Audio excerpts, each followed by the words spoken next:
이제 홍해하고 요단강의 차이가 뭐냐 이런 질문을 좀 하셨어요. 어떤 의미에서는 나눠도 되고 안 나눠도 돼요. 근데 신앙의 여정이다 뭐 이렇게 볼 수 있는데 또 나눈다 그러면은 차이점은 분명히 있죠.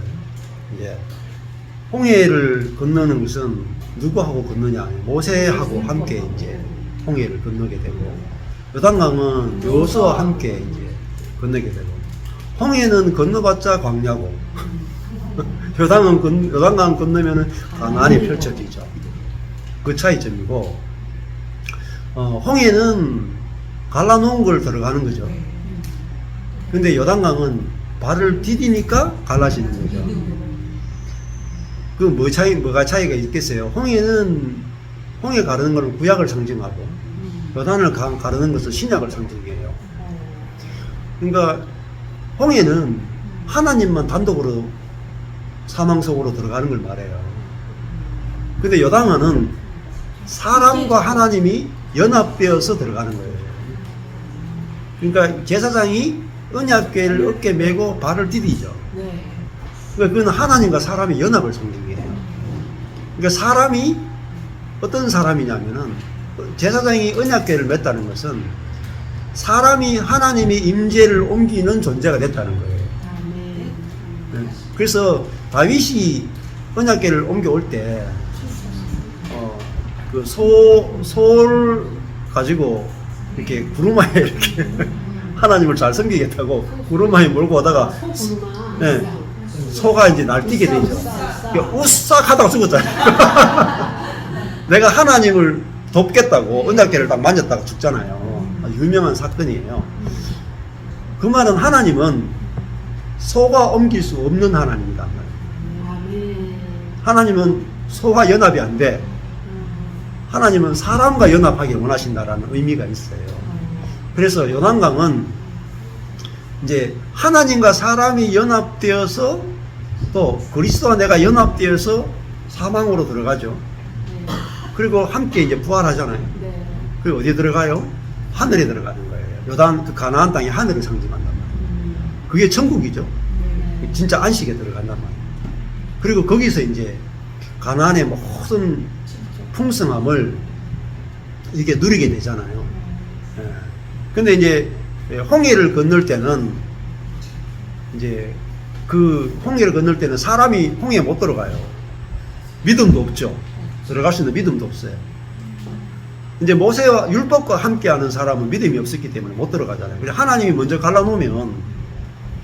갈라놓으니까 이제 마른 땅은 믿음 없어도 조금만 믿음이 있어도 그냥 건너갈 수 있죠. 그리고 그 구약의 백성을 상징하는 거죠. 그리고 이제 아주 큰 바다나 물은 사망을 상징해요. 그래서 홍해도 죽음을 상징하고 요단강도 죽음을 상징합니다. 그래서 죽음을 통해서 우리는 다른 세계로 넘어간다는 걸 말해요.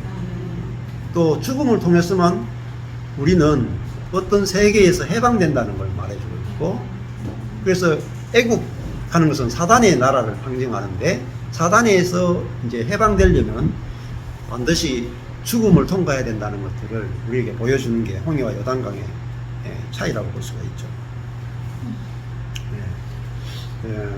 그렇게 볼 수 있고, 이제 홍해를 건널 때는 또 돌비석을 세우는 게 없죠. 그냥 건너기만 건너고. 근데 이제 요단강 건널 때는 그 제사장이 언약궤를 메고 있는 동안에 강 안에 12개 돌을 기념비를 세우고 강 밖에 12개의 기념비를 세우죠. 그래서 이제 12지파가 이 요단강을 건넜다는 것을 기념하라, 늘 기억하게 하는 거죠. 그게 이제 우리로 치면은 성찬식이죠.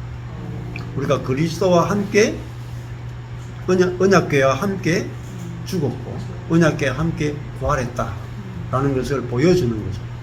근데 구약 성도들은 이제 그걸 통해서 이제 뭘 보여해 주겠어요? 우리가 이 가나안 땅에 들어오게 된 것은 전적으로 하나님의 은혜로 들어오게 됐다는 것을 그걸 볼 때마다 기억하게 하는 거죠. 그래서 이 가나안 땅에 사는 삶이 자기의 힘과 자기의 능력으로 얻은 땅이 아니고 하나님의 그 요단을 물을 가르는 하나님의 은혜로 이제 그들이 요단강 건너편에 가나안을 누리게 됐다는 걸 보여주는 증표라고 볼 수가 있죠. 그렇게 좀 보시면 되고, 홍해는 결국은 건넌 사람은 이제 출애굽 1세대들이죠. 모세와 함께한 출애굽 1세대들인데, 이 1세대들은 나와서 항상 그 18번이 뭐냐면 애굽으로 돌아가고 싶다. 애굽이 좋사오니.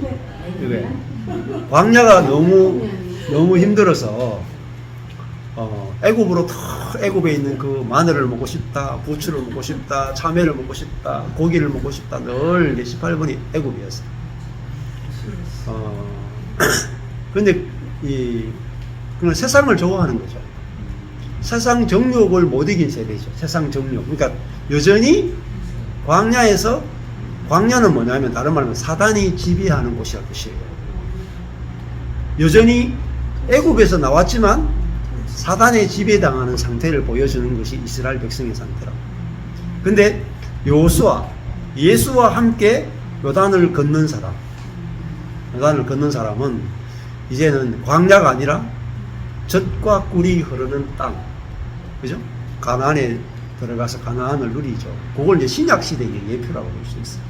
그러니까 예수와 연합했느냐, 모세와 연합했느냐, 이번에 했던 주께 속해 있으면 알기의 비밀과 똑같아요. 첫 번째 우리는 모세와 연합한 백성이었는데, 다른 말로 율법과 연합된 존재였기 때문에 우리 속에서 끊임없이 율법이나 선악의 지식이 나왔죠. 그래서 나도 죽이고 너도 죽이는. 그런데 이제는 우리가 요소와 연합한 출애굽 2세대가 됐기 때문에 요소와의 은혜로 우리가 가나안 정복이 가능한 거예요. 이제 죄와 싸워서 이기는 거예요. 사단과 싸워서 이기는데, 이제 백성의 어떠함보다 머리의 어떠함이 결정을 해요. 그래서 이제 요한복음 1장에 가면은 모세로부터는 뭐가 왔어요? 율법을. 그리스도로부터는 은혜와 진리가 우리에게 왔고, 그러니까 아버지의 독생자의 영광을 보니 은혜와 진리가 충만하더라. 그러니까 진리가 충만하다는 말은 사단이 감추어 놓은 모든 것을 다 드러냈단 말이에요. 모세는요, 다 못 드러냈어요. 모세는 사단을 사실로 제대로 못 드러냈단 말이에요. 사단의 세계를 깊이 있게 못 드러냈단 말이에요. 근데 예수님 오셔가지고 이 하늘의 세계, 사단의 세계를 정확하게 우리에게 열어주어서 우리로 하여금 진정한 하나님 나라를 이 땅에 가져오셨고, 그 하나님 나라를 누리게 해주셨단 말이에요. 그래서 내 혼자 구원받는 게 중요한 게 아니에요. 하나님 나라가 이 땅에 임했다라는 것이 너무너무 중요한 거라고 볼 수가 있겠죠. 모세가 율법으로 그랬잖아요. 그때 아까 사망을 말씀하셨잖아요. 그 사망이 포함되어 있는 거라고. 그 맞는지는 모르겠는데 어느 분들은 원하시는 분들 그런 얘기를 하더라고요. 그때 그 애국 군대가 죽은 것이 우리 옛사람이 죽은 거다. 내 자아가. 그래서 그걸 사망으로 보는 게 맞아요. 이제 예표적으로 보면은 그건 이제 이걸 그 뭐라고 말하냐면은 정확한 이제 신학적 용어는 기억이 안 나는데 이런 거죠. 선지자가 예언을 할 때 구약에 만약에 이제 이사야 선지자가 예언한다고 칩시다. 이사야 선지자가 예언할 때는 원래 예언할 때는 당대의 사람에게 예언을 해요. 이사야 시대의 사람에게 예언을 하면 이 예언은 당대에게 적용이 돼가 실제가 돼요. 그러면 이제 예를 들면 남쪽 유다가 바벨론에 의해서 망하고 멸망할 것이다를 예언했죠. 근데 이 예언이 동시적으로 그 다음 시대에서 또 예표해요.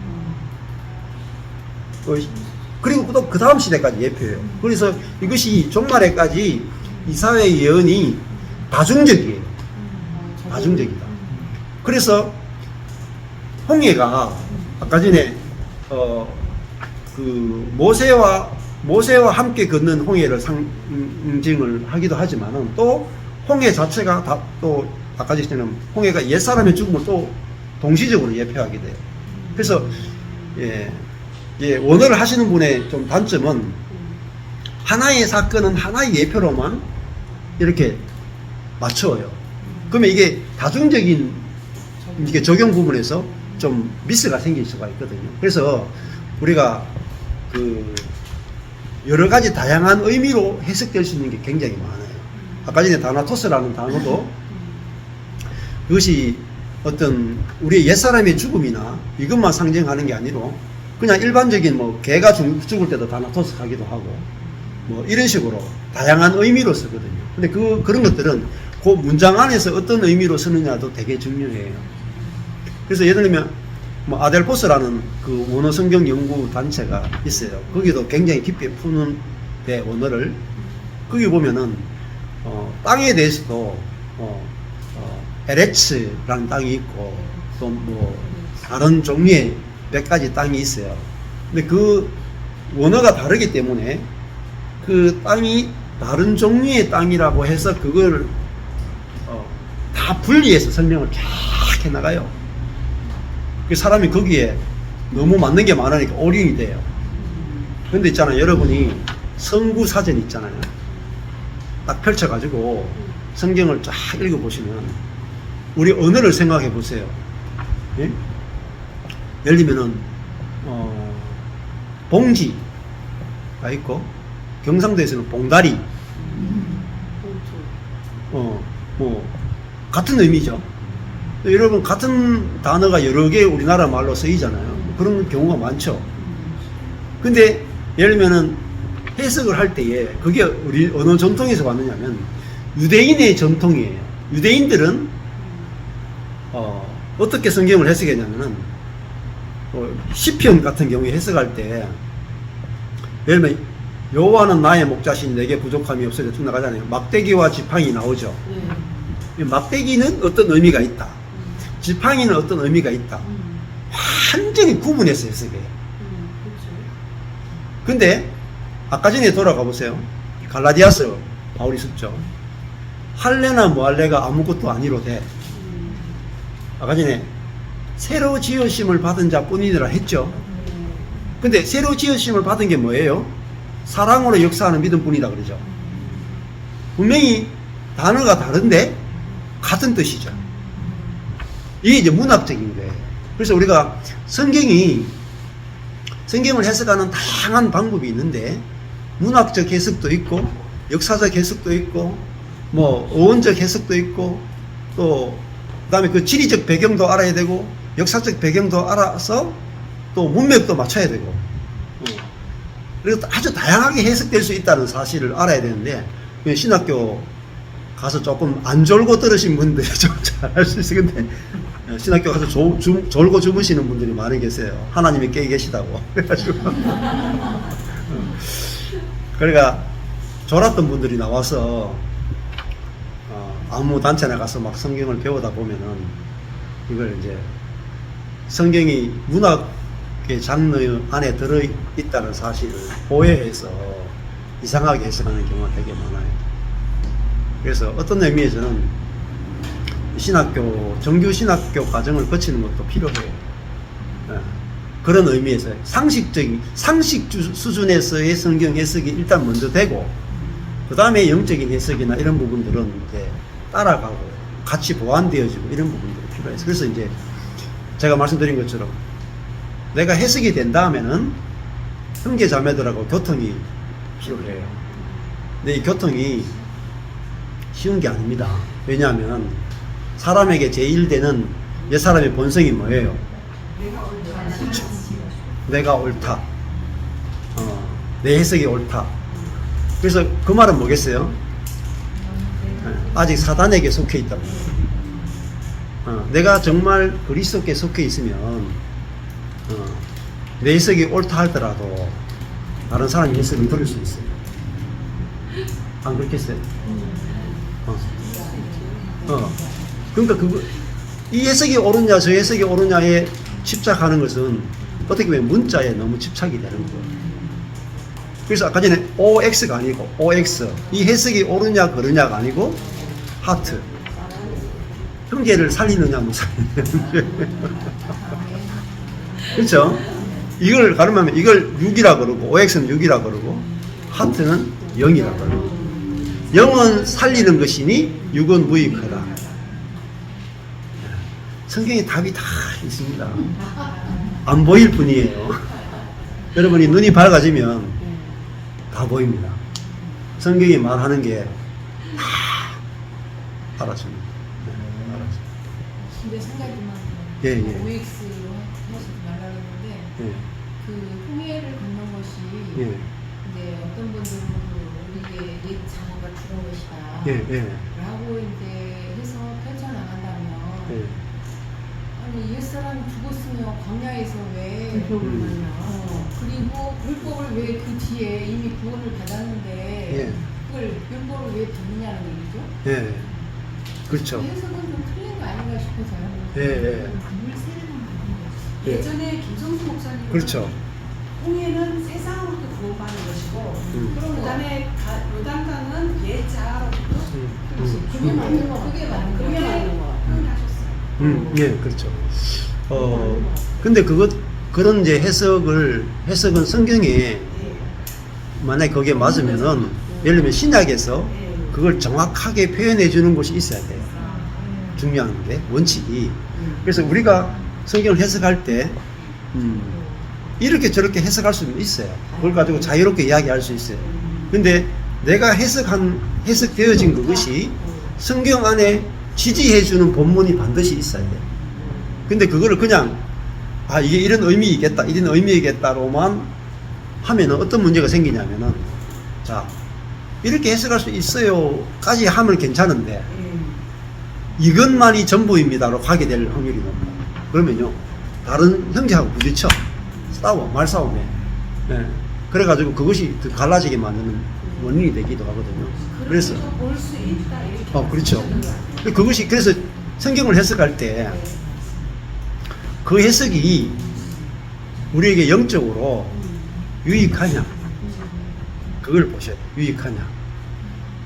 그래 어떤 형제하고 만났는데 이런 거죠. 99가지는 해석이 같아. 한 가지 틀리면 갈라진다니까. 맞아요. 그거만 하는 게 안 보여. 같은 게 안 보이고 틀린 게 보인 거예요. 그게 사단과 연합된 상태예요. 그렇잖아요. 근데 성령과 연합된 사람은 99가지가 틀리고 하나가 맞아. 근데 우리 하나네.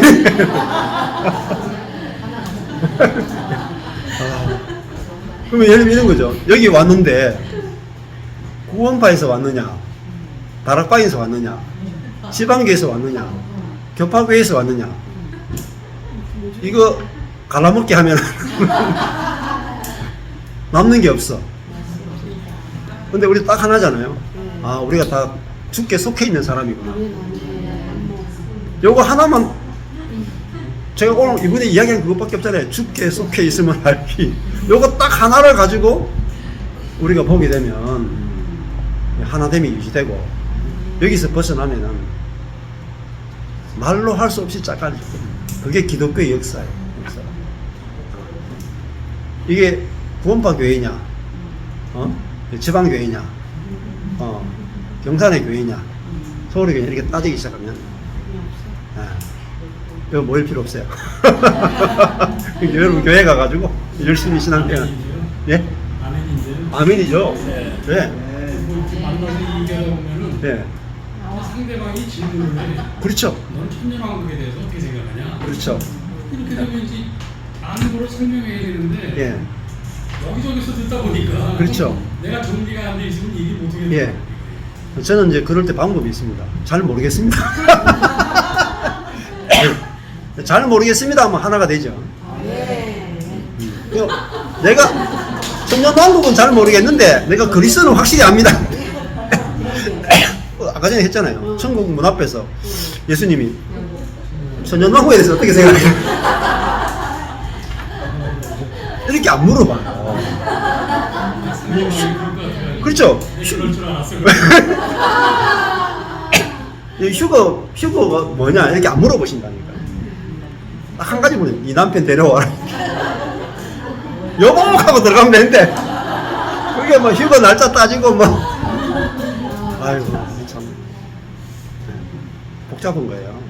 그것 때문에 지금까지 우리가 갈라진 거예요. 그러니까 예, 지엽적인 것은 저는 그렇게 말해요. 지엽적인 것은 여러분 마음대로 생각하세요. 본질적인 것만 하나면 됩니다. 그죠?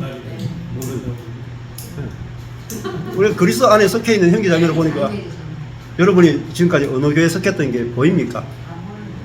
그 교회에 속했어요? 아니잖아요. 나는 그 교회에 속한 적이 없어. 나는 그리스도께 속한 사람이라. 예. 이게 우리를 해방시키잖아요. 그렇잖아요. 그래서 진짜로 형제의 교제는 복음을 통해서만 우리가 교제가 이루어지지 여러분이만 똥 싸고 애쓴다고 되는 게 아니라 제가 미친 듯이 해봤다니까요. 아무리 하나 되려고 노력했다는 거예요.